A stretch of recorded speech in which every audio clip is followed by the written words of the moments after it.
Изминативе 2 недели цената на горивата драстично се зголеми. Дизелот за 21 денар, додека бензините за 12. Колку ова може да предизвика бран поскапувања? Треба ли да се стравува од инфлацијата? Одговорите ги бараме од универзитетскиот професор Борче Треновски. Треновски, добродојдовте во емисијата Финсайт. Добре најдовме. И сега се случува зголемување на цените изминативе 2 недели. Колку треба да стравуваме дека ова може да ја подгре инфлацијата?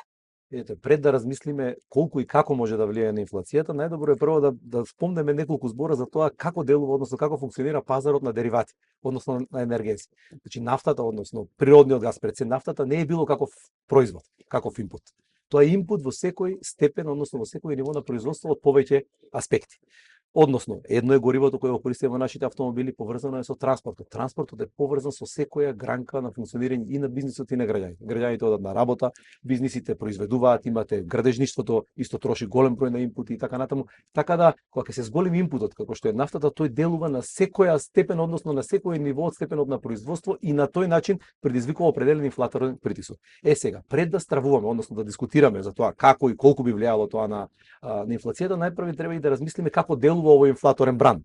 Најпрвим бранот директно ги погодува транспортерите. Така, пред да ги погоди транспортерите, прво се зголемува нафтата, односно бензинот на нашите бензински пумпи. Тоа го гледаме. Во прв бран тоа не влијае веднаш на транспортот, логистиката и така. Меѓутоа во 1 до 3 недели веќе се пренесува во однос на транспортот и логистиката, кој е дел, пак спомнавме, и од оној што носи леп во пекарата, и оној кој работи во бизнис секторот, и професорот кој оди на факултетна работа и така натаму, полека се пренесува на транспортот и логистиката. Третиот бран веќе, тоа се 3, некогаш дури до 6 недели, почнува да се пренесува во степенот, односно во другите фази на производство. Во индустријата, во автомобилската индустрија, во градежништвото, во производството на храна и земјоделството. Така да третиот бран веќе се проширува. Четвртиот бран веќе е поврзан со почнување и вкоренување на тие инфлацијски очекувања. Значи луѓето веќе почнуваат да очекуваат зголемени цени, се јавуваат поголеми барања за зголемување на доместоци, на доходи, на плати, затоа што стандардот во полека се намалува и на тој начин имаме влијание во таа насока. Сега, во зависност од трајање на шокот, оно што се случува нафтениот кој веќе почна и во однос на интензитетот него ќе зависи колку тој инфлаторен бран ќе биде силен, односно колку ќе биде притисокот. Дополнително што е важно, треба да сватиме за нас барем, за нашата економија, да спомнеме Македонија. И тој инфлаторен бран зависи уште од неколку работи. Каква е структурата на економијата во која тој се одразува? Ние сме целосно 100% увозно зависни од енергенци пред се од нафта.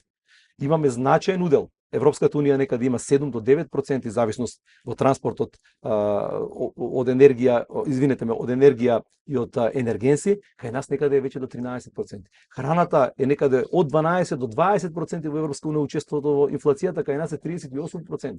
Така да видовме од претходните кризи ефектот инфлационен спореден со Европската унија кај нас е многу посилен. Затоа се неопходни да се делува бргу, да се делува навремено со цел тој бран да не се пренесе, а веќе е почната целата оваа спирала. И па што препорачувате? Што треба владата хитно да преземе, како и креаторите на фискалните политики, па и на монетарната и централната власт? Дали треба веднаш да се реагира за да не дојде до драстично зголемување на цените и на храна и на превоз? Одлично прашање. Во контекст на мерките кои треба да се преземат. Особено е важно прво мерките да бидат навремени и да бидат одмерени, затоа што секоја мерка има покрај ефектот има и значаен и фискален ефект, меѓутоа има и свој ефект врз однос на однесувањето и на бизнисите и на граѓаните. Она што може веднаш и што треба да се направи, што веќе требаше и до сега да биде направено, тоа е веќе првиот дел кога ќе се формира еден тип, односно работна група, ако сакате кажете, може да биде царина, може да биде регулаторна комисија, влада да биде, државна за статистика, детално дневно следење на цените. Да се видат профитните маржи на оние кои ги увезуваат дериватите, да се види движењето на цените, да се видат сите овие трендови и на глобалните и на домашните цени. И правовремено, ако треба и дневно да се излегува со дискусија, односно со смирување на очекувањата и елаборација на ситуацијата онака како што е. Во контекст на таа насока, веднаш треба да се започне со креирање на пакет на мерки, зброен пакет на мерки кој ќе биде однапред најавен и дефиниран во контекст на тоа, со цел да не излеземе дискреционо, да носиме мерки од недела за недела и граѓаните да очекуваат понеделник да се донесат мерките или замислете вторник на седница на влада. Него однапред да знаат доколку се случи ова и ова, нашата реакција е била во овој домен. Доколку се случи ние ќе реагираме со акцизна политика и така натаму. Значи прво се наметне тој пакет кој ќе биде таргетиран, јасен и ќе биде поврзан со ситуацијата однапред. Значи да се донесе граѓаните со цел да смириме очекувањата и да смириме паниката. Гледате што се случи при зголемување од 14 денари на нафтените деривати. Се зголеми за 20% по барувачката на нафта и на бензин, што влијаеше па на снабдувањето кој го имавме на бензинските пумпи, па понатамо или неделното пресметување на цената на нафтата. Бизнисите кои купуваат на дневна основа, тие гледаат дали да остваруваат профит или не остваруваат. Ако се во загуба, ќе влијае на количините на деривати. Сметате дека треба да се врати стариот правилник каде цените дневно или барем на 2 дена да ги одредува регулаторна комисија? Покрај одредувањето на цените, оно што го спомнавме, најпрво, тоа е првата мерка само, што спомнавме, одредување дури и во таа насока, можеби е потребно што почесто во ваквите домени да се прилагодува цената со она што се случува на пазарите. Имајќи предвид дека едно зголемување од 14 денари дури и психолошки влијае многу повеќе од колку два пати да го зголемите по 3 денари. Тоа не е во нашата економска логика. Меѓутоа тоа е само првата. Што може да се направи? Тука треба да се јас би одел во 3, би ги нарекол во зависност од сценаријата на движење на кризата. Би одел со 3 пакети на мерки како би се делувал. Првиот, она што го зборувавме, креирање на пакет на мерки, креирање на систем на информирање и на смирување на очекувањата и дефинирање како би се функционирало, односно какви мерки би следеле во иднина. Тоа може привремено да биде надополнето со она, сега често гледате и Соединетите американски држави и Европска унија реагираат со стратешките резерви. Стратешките резерви се добри за тоа што фискалниот ефект е многу помал за разлика од акцизата и данокот да го намалите. Проблемот е ако треба се надополнат по повисока цена во иднина. Меѓутоа тоа го смирува, ни дава согласно законот колку 90 на дена треба да ни се покриени. Само 60 за жал, не 90. 60, меѓутоа ни дава простор определен за да се смири оваа криза. Тоа ни се значи првите мерки, доколку кризата се Сметате, се извинувам, дека веднаш треба да се намали ДДВ-то од 18 на 10% при увоз на нафтени деривати и веднаш да се намали акцизата или да постои одреден период во зависност што ќе се случува на светските Јас што кажав, зависи во кој бран е кризата. Ако е во првиот бран, сега се наоѓаме меѓу првиот и вториот. Сега е неопходно, она што го спомнавме, да делуваме, пошто гледате, фискалните акцизата и ДДВ-то не се проблем. Тие се една од основните мерки кои се предвидат. Меѓутоа имаат силен фискален ефект. Ке го објасниме и тоа. Затоа ви реков, стратешките резерви со добра комуникација, со најавување на пакетот на мерки. Втор ефект, односно втор бран, јас би одел прво со таргетирани мерки, пред да одиме до силно фискалните мерки. Таргетирани мерки за најранливите сектори.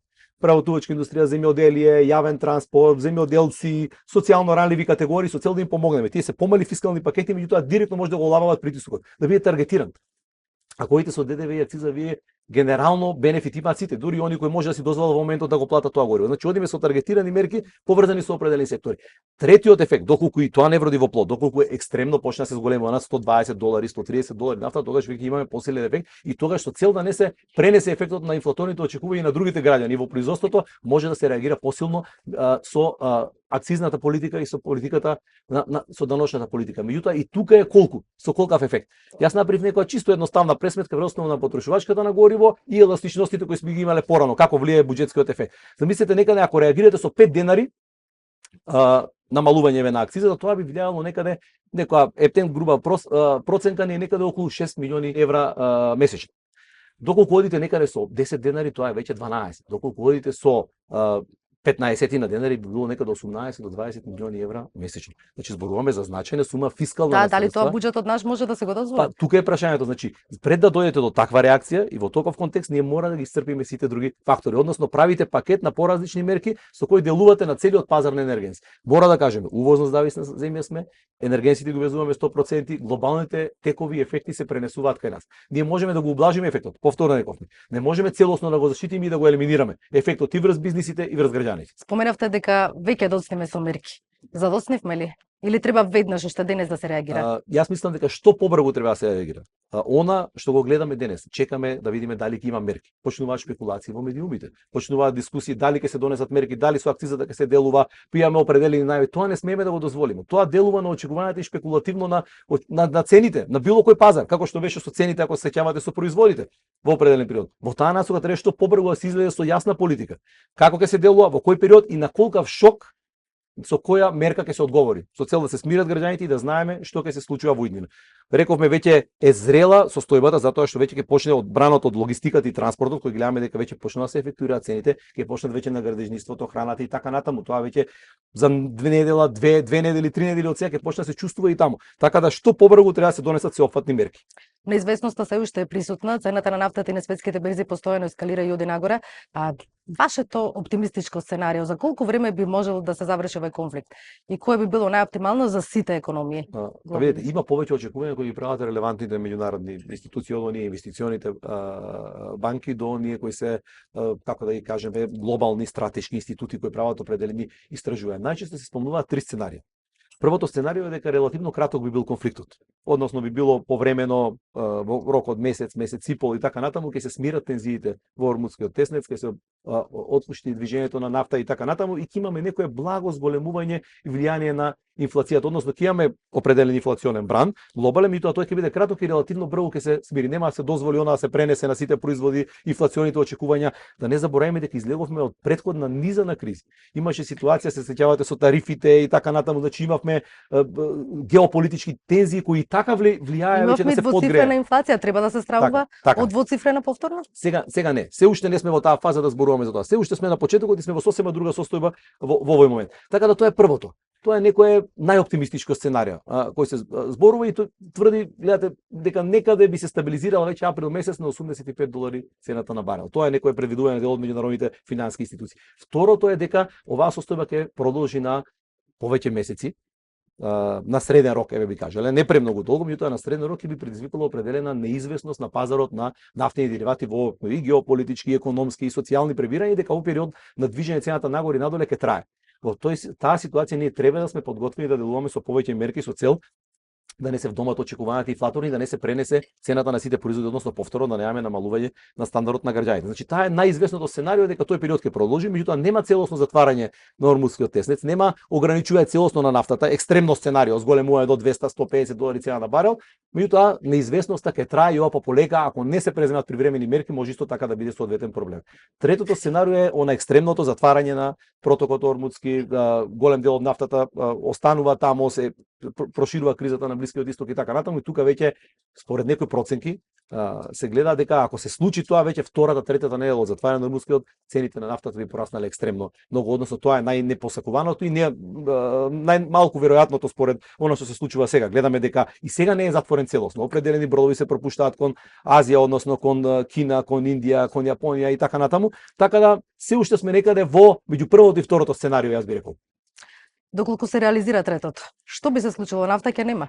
Затоа што не токму низ Ормудскиот теснец поминува 1/5 од глобалните светски потреби на нафта. Па видите, не е ни 1/5, поминува уште повеќе. Пошто ако земете предвид дека голем дел од нафтата што ја произведува Русија, Соединетите Американски држави, Кина и така натаму е за домашна потрошувачка, никогаш не излегува на меѓународниот пазар.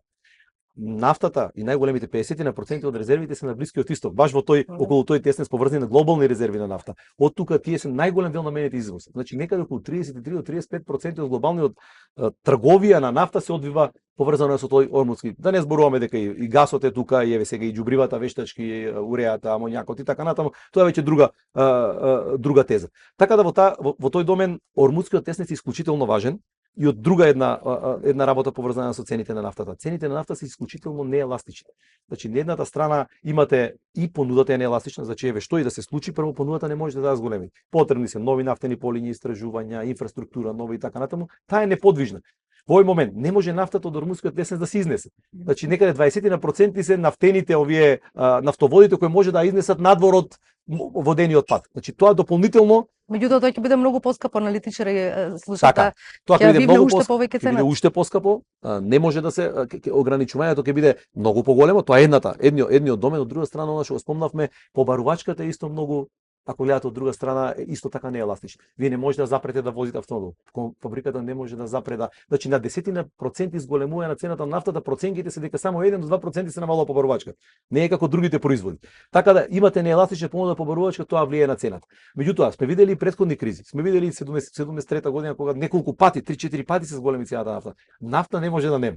Нафта ќе има работата е само која ќе биде цената по која ќе треба да се плати таа нафта и како тоа ќе влијае на глобалните текови, економски, социјални и така натаму. Светските економии веќе стравуваат и се загрижени. Што може тие да преземат, еве побогатите земји од нас?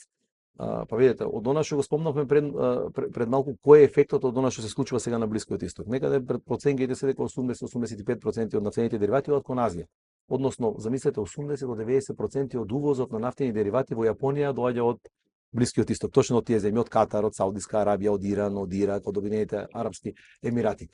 Тука се исто Јужна Кореја, тука се Индија, Кина е некаде околу 60%, Индија е околу 60% и така натаму, така да тие се најсилно ќе бидат погодени со оваа криза. Од друга страна Европска унија која некаде има 15 до 20% максимум ефект на односно ефектот поврзан со овој кризата на Блискиот исток и таму пак се погодени само неколку земји. Ако земете многу интересно оние медитеранските земји, тука се Грција, Шпанија и Италија. И тоа Грција е некаде 30% по некои проценти нафтата доаѓа од таму и нејзините рафинерии делумно се прилагодени за увозот на нафта од Блискиот исток. Германија, Британија и Франција се само индиректно погодени. Кај нив некаде 10-15% се поврзани за разлика од другите земји кои од 20 до 40% увозот на нафта точно од таму. Така да тие сигурно ќе бидат погодени и да не се директно погодени од цената на нафтата, самото глобално, тоа е глобален пазар на нафта. Берзите се движат, гледаме, фјучерсите, самото очекување на значување на новиот лако на што се случи. Секојдневните поместувања, ве гледате вчера само информацијата дека се пропуштаат определени бродови кон азиските земји за да носат нафта, предизвика намалување на цената на нафтата. Значи шпекулативното и чувствителноста на пазарите ќе биде екстремно голема во оваа насока. Гледате дека финансиските пазари веќе одат кон посигурни извори и така натаму. Глобалните движења на капитал лесно може да се преместат од малите и земјите во развој кон посигурни извори и така натаму. Така да тоа ќе предизвика определени глобални поместувања и на пазарите на капитал и на трговските канали и ќе влијае на глобалниот, како може да кажеме, глобалниот и бруто домашен производ, меѓутоа и глобалната инфлација. Дури проценките се некаде дека максимум до 1% би влијал од 0,3 до 0 до 1% поен би го намалил глобалниот раст ако продолжи подолго кризата, инфлацијата некаде би била од 1 до 1,5% во зависно од кои земји. Кај азиските земји е некаде од 1,2% поени зголемување инфлацијата, проценката ако дојде 120 до 150 долари по барел нафтата, до некаде 2-2,5% во Јапонија и другите, во Европа е некаде скоро на пола. Значи таму би било од до максимум 1,2-1,3% поени зголемување на инфлацијата. Во земјите како што е Македонија, бидејќи сме почувствителни, тогаш би било ефектот уште поголем, односно во зависност од тоа имаме некои, ако ги земеме еластичностите од претходните кризи и структурата на нашата побарувачка, ако дојде нафтата некаде 120-150 долари по барел, тоа би значило дека кај нас некаде ефектот врз бруто домашниот производ би можел да се движи во размав од 0,4 до 0,9% поени. Значи, ако е 3,5 или 4 планиран да биде 3,1, 3,2 растот, ако дојде до 150 на долари цената по барел, доколку кај инфлацијата би се движел некаде, оптимистичко околу 1,5, 2,2%, во зависност, пак ви рековме, колку ќе трае, колку ќе биде силен интензитетот и какви мерки ние ќе преземеме во моментот. Значи, се ова хипотетички, меѓутоа сакаме да кажеме дека ефектот би бил голем. Што може да направат големите економии? Гледате она што се случува сега. Почнуваат со нафтените, односно почнуваат со резервите, иако и резервите се ограничени глобални. Државните резерви не се преголеми, тие може само кратко да купат време додека да се реши конфликтот и да се стабилизира пазарот на нафта. И тоа е одличен потек, гледаме и Соединетите американски држави, Европската унија го прави и енергетската заедница, агенцијата глобално го прави тоа. Втора работа исто може да преземат она што го дискутираме. Може да преземат домашни мерки, да влијат со своите даночни, акцизни политики, може да преземат мерки за најранливите категории, меѓутоа се ова е во контекст на определен временски период. Колку подолго трае, фискалниот ефект станува поголем, инфлационите очекувања се зголемуваат и ќе мора да се реши конфликтот, ќе треба да се бара решение. Затоа ве гледате, или се бара воено решение, или се бара најверојатно мировно решение, некој договор да се, така да ситуацијата мора да се реши затоа што ако продолжи на долг рок, конфликтот ќе биде продолжен и ефектите ќе бидат многу поголеми. Кој ќе биде победник на крај? Дали САД ќе биде победник од завршувањето на војната во Блискиот исток, а Кина најголемиот губитник? Видите, ова е геополитика. Јас прилично сум, немам големи сознанија што ќе се случи во оваа насока. Затоа што цената, ве прашувам, во Америка е $1 за литар. Правев некои истражувања колку се движи, таму се во галони. Соединетите американски држави се прилично енергетски независни. Тоа го направија уште после 2008-2009 година со производството на нафта, шкрилци и така натаму, станаа прилично енергетски независни во контекст на сопственото производство и така натаму. Самиот конфликт точно е дека поголем и позначено се погодени азиските земји. Меѓутоа, во овој момент има голема колатерална штета со оние земјите во развој, односно малите и земјите кои се развиваат, еве како нас, кои се увозно зависни, кои зависат од глобалните пазари на нафта. Така да дури гледате и сега и Соединетите американски држави повикуваат на обезбедување на Ормудскиот теснес, на смирување на состојба за тоа што видоа каква глобална бура направија со реакциите на пазарот на цените на нафта. И американската јавност таму реагира, вика не се задоволни и од ова мало минорно за нив зголемување на цените на нафтените деривати. И прво во контекст на цените на нафтата, сетете се самото ограничување на ОПЕК, кога зборувавме од 2 до 5% на цената на нафтата, можеше на производството, односно понудата влијаеше порано на 10%, 15% зголемување на цената. Значи многу е чувствителен пазарот и намалување на понудата. Не вакви, битоа во Соединетите американски држави самата криза, пазарот на вработеност беше последните неколку месеци, пола година беше движење нагоре надоле, односно не беше доволно зајакнат. Инфлаторните притисоци таму тлеа. Сетете се уште со ограничување на тарифите, поврзаноста со геополитичките тензии, неизвестноста која се појави, така да ова сега дополнително придонесува во оваа насока. Не е силен ефектот кој што е во азиските земји и европските во моментот, меѓутоа и тамо ситуацијата кумулира и притисокот за да се реши овој конфликт и да се стабилизираат меѓународните пазари ќе расте, затоа што неизвестноста, верувајте, ги убива сите други активности. Не само нафтата. Тука се и странските директни инвестиции, тука се и тргувањето на берзите, гледате, берзите паѓаат, јако зајакнува доларот. Тука се и сите економски активности кои се планирани. Ве гледате кај нас. Сега едно е цените на нафтата и храната, меѓутоа замислете, ние зависиме од странската ефективна побарувачка. Бруто домашниот производ не е поврзан директно со странската ефективна побарувачка. Што ќе се случи ако се намали нашиот извоз? Извозот ни е пресудна, посебно во Европската унија ако нивната економија се намали. Што ќе се случи ако нашите странски инвеститори, еве очекуваме странски инвестиции, најави премиерот 500 милиони, 600 милиони евра, а што ако не дојдат? Или нашите трговски партнери ја намалат побарувачката од нас. Така да не можете да го изолирате ефектот. Граѓаните веќе се исплашени и се поголем е притисокот за зголемување на нивниот стандард, односно за зголемување на платите. ССМ бара зголемување на минимална плата и разна сите останати плати. Треба ли во овој момент да се размислува за зголемување на платите? Затоа што граѓаните се посиромашни.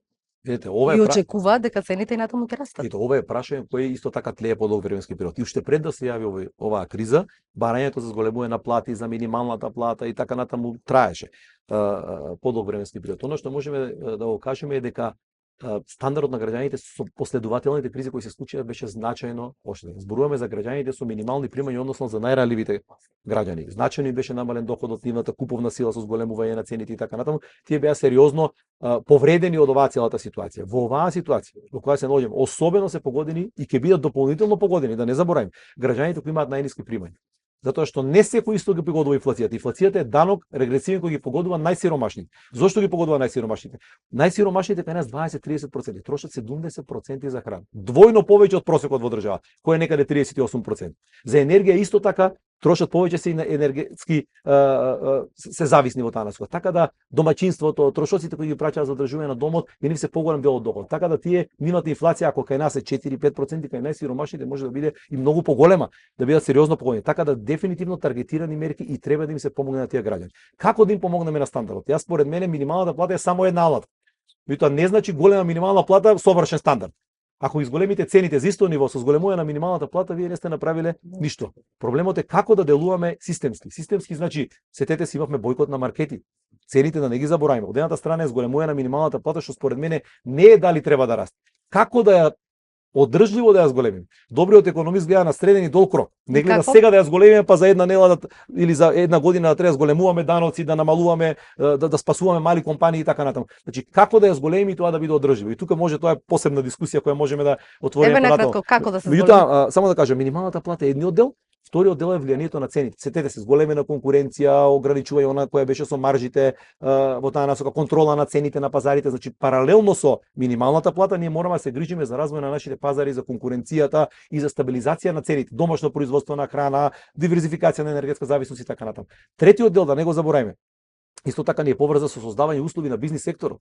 Да не го забораваме дека бизнис климата, создавање секторот, бизнис да даде поголеми плати. Како да му помогнеме? Како да таргетираме? И третата работа се јавната администрација, услугите и така натаму. Сега како да ја зголемиме минималната плата во оваа насока во која се наоѓаме? Тука можеме да размислуваме прво во оваа ситуација во која се наоѓаме исклучително чувствително зголемувањето. Имате инфлаторен шок кој ќе влијае преку цените на нафтата и тоа е шок на страната на понудата, од друга страна зголемувањето на доходите, ако дојде притисокот ќе расте, понатаму на кој начин може да се зголемува. Шокови во овој момент не се потребни долгорочно. Дефинитивно треба да се зголеми. Тоа како да се направи тоа? Можеби треба да се размислува, пак спорувам, на среден рок кога ќе се смири целата оваа енергетска криза, затоа што сега е прилично чувствителен период. Фазно зголемување. Прво нагли зголемувањето предизвикаат голем фискален ефект. Значи верувајте, секоја промена во оваа насока или ќе треба да го плати државата трошокот, или ќе треба граѓаните или ќе треба компаниите. Значи како да направиме тоа да биде одржливо и паралелно со другите мерки. Одиме фазно зголемување, ако е можно да се од сега да се најави за да се смират очекувањата на граѓаните, убаво да се најави на среден рок како би се движило тоа зголемување, за колку проценти, во кој однос. Може дури да се интервенира во формулата за пресметка на минималната плата, да се вклучат очекувањата, да се вклучат минималната граница под која не може да се намали доколку се случат вакви кризи во кои би биле погодени најранливите категории така. Меѓутоа тоа е веќе подолгорочна тема. Трета работа, може да се размисли на повеќе начини на кои може да се направи тоа. Според мене, таргетирано е најдобро да се таргетираат најпрви најранливите категории, најниските плати и секторите кои имаат минимална плата. Верувајте, секторите кои имаат минимална плата се концентрирани кожарска, услуги, преработувачка, деловод, сместувачки капацитети и така натаму. Не се сите сектори поврзани со минимална плата. Дајте да видиме што можеме да направиме за нив, да го поддржиме секторот или да најдеме некое решение таргетирано за тие сектори. Затоа што фискалниот ефект, односно е прилично голем и нашиот буџет е во прилично специфична ситуација во момент кога треба оваа година се вратат 2,6 милиарди на пример евра. Значи да ги видиме секторите, да ги видиме како можеме тоа да го направиме и да им помогнеме. Од друга страна, како може дополнително да се направи покрај секторите кои може да се таргетираат. Дајте да видиме со кои мерки, односно она што го спомнуваат и работодавачите, ако се сеќаваат и работниците, спомнуваат за придонесите. Да. Кој ќе го поднесе тоа? Таквите мерки се исто така значајно фискално сензитивни и е потребно во таа насока да се види како ќе се подели тоа. Меѓутоа само временски ограничено може да се делува во иднина ако се тргне во таа насока. Значи да биде пример 6 до 12 месеци, не знам, ослободување пример од некој придонес, да биде во пример максимум 12 месеци, да биде поврзано, може дури да биде поврзано, ви реков, со определени сектори и индустрии и да биде 30, 50, 70% од тој придонес. Не мора да биде ни цел, да биде врзан со задржување на работниците, не намалување на платите и така натаму. Има и друга една варијанта исто интересна, даночното ослободување за најниските плати. И тоа исто едно, како да кажеме, фискален ефект, кој исто така преку него може дополнително да се влие, ако сакаме барем малку да го убlažиме ефектот на минималната плата. Меѓутоа пак би рекол. И тоа би било времено или? Не, тој дел и може да биде, затоа викам, убаво е да биде таргетирано и времено. Тоа е најдобро додека секторот да се соземе. Меѓутоа да не забораваме уште една работа, кога зборуваме за минималната плата. Имајте предвид дека значаен дел од луѓето на минимална плата се во јавниот сектор. Значи јавниот сектор платите нивни ги плаќаме од нашите соберени даноци од буџетските приходи. Зборуваме за превработена администрација и така натаму. Зголемувањето на минималната плата ќе повлече зголемување на минималните плати во јавниот сектор и со нивните колективни договори паралелно зголемување на платите нагоре во јавниот сектор. Се додека не се рационализира таа администрација, не се донесе до оптимално ниво, тогаш секој зголемување на минималната плата ќе предизвика дополнителен фискален трошок што треба или да се задолжиме да плаќаме кредити или ќе треба ние од нашите даноци, бизнисот и така натаму да го платиме. Наједноставно има порано направено зголемување од 50 евра на минималната плата. Ќе повлече, замислете, само во јавниот сектор како сте вработиле 21.000 дополнително број на луѓе. На годишно ниво, ако земете дека на секој ќе му се зголеми над него за дополнителни 50 евра плата. Така да треба да биде реални во овој момент колка ви се нашите и во каква состојба се на нашата економија. Инаку минималната плата дефинитивно стандардот на граѓаните пред се на најниските, со најниски пензии, најниски плати треба да се зголеми. Ја споменавте во каква кондиција е буџетот. Што сметате во моментот? Дали буџетот е во добра кондиција? Видите, кога ќе ги погледнеме оваа година, претходната година имавме значајни плаќања поврзани со обврзниците кои беа земени во услови на ковид и дополнителните кризи. Оваа година пак имаме сигурно за 2,5 милиарди ќе треба да се вратат дополнително. Ситуацијата во која се наоѓаме не знаеме како ќе се одесуваат финансиските пазари, доколку се ескалира состојбата, финансиските пазари може да реагираат со зголемување на каматните стапки, трошокот на задолжување да се зголеми, што ќе има значаен фискален ефект врз нашата економија. За сега ситуацијата која гледате во моменталната состојба е не е алармантна. Меѓутоа, ако се влошат, цело време зборуваме за чувствителноста. Кога зборуваме за ситуација неповолна фискална, не зборуваме во моментот да е неповолна. Зборуваме дека ако се влоши состојбата, вие ќе бидете во ситуација да кратите расходи, да барате дополнителни приходи, ќе бидете во непријатна состојба. Јас се сеќавам кога беше ковид кризата, имавме некоја дискусија на некој економски совет. Првиот пакет на мерки беше 5 до 7 милиони евра. Финансиските пазари не беа достапни да обезбедиме повеќе пари да им помогнеме на компаниите. Значи ние мораме да во добрите времиња да се подготвуваме за она што доаѓа. Така да буџетот е во специфична, ранлива состојба. Финансискиот сектор, банкарскиот сектор се прилично стабилни, меѓутоа во делот на зависноста од енергија, зависноста од увоз на храна, од друга страна конкуренцијата на пазарот, се тоа елементи кои може структурно да се прилагодуваат во иднина со цел да направиме посилна економија и треба да научиме таа лекција. Ја научивме ли до сега? И го споменавте задолжувањето, Министерката за финансии, односно предвидено е во буџетот до крајот на овој месец да има уште едно задолжување. Меѓутоа очигледно е дека каматите ќе одат нагоре. Па видите, да видиме што ќе се случува во оваа насока. Каматите се уште немаме значајно поместување на меѓународните финансиски пазари во контекст на каматите. Меѓутоа, ако инфлационите притисоци продолжат и Европската унија и глобалните каматни стапки ќе одат нагоре. Значи финансиските пазари се исклучително чувствителни во оваа насока. Па ќе видиме и домашните каматни стапки во која насока ќе се движат. Така да не би сакал да шпекулира во момент во која насока би се движило тоа, меѓутоа пазарот ќе биде сензитивен и треба да бидеме особено внимателни во оваа насока. Очекувате за скоро да има затегнување или барем каматите да останат исти, пошто сите очекуваат. Зборуваме за домашната монетарна политика. Па и за надворешната ЕВФ и ТЦБ треба да се одлучат, па и за Централната банка и Народната банка кај нас. Сега сме во една состојба кога се уште се очекува да видиме како ќе се пренесе инфлаторниот бран. За недела, 2-3 еве, за еден месец ние од сега ќе ни биде јасно дали колкав ќе биде тој инфлаторен притисок. Дали ќе биде 1,5, 2, 3% во зависност од економиите, тие сами ќе го осетат тоа. Меѓутоа очекувам ако се засили и ако кризата продолжи дека инфлаторниот притисок ќе биде се нема да биде како оној 2022 за почеток, пошто сме во различна почетна состојба, гледате инфлациите се драстично различни од многу повеќе причини, меѓутоа ќе треба да се реагира соодветно и меѓународните, односно централните банки и на ЕЦБ и на ФЕД најверојатно соодветно ќе реагираат. А ќе треба во таа насока, имајќи предвид дека ние имаме фиксен девизен курс во однос на еврото, ќе треба и нашиот каматен систем да го прилагодиме на Европска унија со цел да немаме преголема разлика, одлив на капитал и така натаму. Иако тековната криза е криза на понудата. Вие имате на страната на понудата, шокот е на страната на нафтата. Вие не можете со вашите каматни стапки да реагирате во таа насока. Премногу е специфично да реагирате затоа што можете да влијаете на економската активност, ограничување и така натаму. Од тука и централните банки во светот и нашата централна банка треба да биде особено внимателна и да го мониторира овој период, да види дали шокот и дали инфлаторните очекувања ќе се разбудат. Пред да се реагира на било кој начин треба определена внимателност. Ние веќе почнавме во благо улавување на монетарната политика многу внимателно и добро е што не беше тоа нагло, меѓутоа сега во момент е исклучително важно да видиме како ќе се одвива пазарот, да не пратиме погрешен сигнал, комуникацијата да биде навремена со сите стейкхолдери, да се дискутира од страна на централната банка со цел да се смират очекувањата и да следиме она што ќе се случува. Ако имаме екстремно сценарио, има голем број на алатки, односно инструменти централната банка со кои ќе реагира со цел да не се оштети стандардот на граѓаните преку инфлацијата. А сметате дека треба повторно да се вратат тие мерки како замрзнување на цени во маркети за да се заштити стандардот? Во оваа ситуација е премногу рано да зборуваме, меѓутоа јас пак би рекол, повеќе би одел кон низа пазарни мерки со цел да се заштити стандардот на граѓаните. Пак би одел во дел на конкуренција, во дел на зголемување на домашно на храна, расширување, односно диверзификација на производството на енергија домашна во оваа насока. Сензитивните категории на граѓани ранливите да им се помогне. Можете вие во овој момент и пакет да направиме за пензионерите кои имаат минимална пензија, за оние кои имаат минимална плата, за студенти, за најранливите категории можете да имате определена таргетирана мерка или финансиска надомест во определен период или било како со цел да ги таргетирате и нивниот стандард да биде ублажен. Секоја интервенција драстична во овој момент во кој веќе гледате какво движење имате може да предизвика проблем. Ако ограничите цена, а енергијата се зголемува за 30%. На кој начин тоа ќе се ефектуира? Како ќе се оној кој произведува доброто или оној кој треба да го изнесе на пазарот, како би реагирал? Или нема да го набави или ќе намали неговата количина. Значи се соочувате со определен специфичен проблем. Меѓутоа треба да се комуницира на дневна па и неделна основа и со трговците, и со увозниците на нафта и гориво, и со сите во ланецот на производство со цел да се контролираат и да се видат да нема профитери и шпекулации. Треновски, минатото веќе имавме неколку кризи.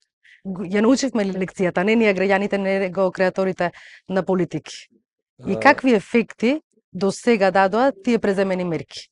Видите, добро е, не е добро, имавме повеќе економски кризи и тестиравме повеќе економски мерки во минатото. Видовме кои се ефикасни, кои се неефикасни, кои какви последици има, дел свативме како реагираат нашите бизниси и граѓани на мерките. Кои мерки дадоа резултат, кои мерки не дадоа резултат. Пошто во различна економија, со различна структура на потрошувачки менталитет, различните луѓе реагираат различно на мерките. Дали ја научивме лекцијата? Дел од научените лекции се структурните промени, значи промени кои бараат суштинска промена. Затоа и рековме, дали вие рековте какви мерки треба да се преземат. Голем дел нека е нас тенденцијата на креаторите на политиките и на политичарите да реагираат кога стане ептен видлив проблемот и последицата.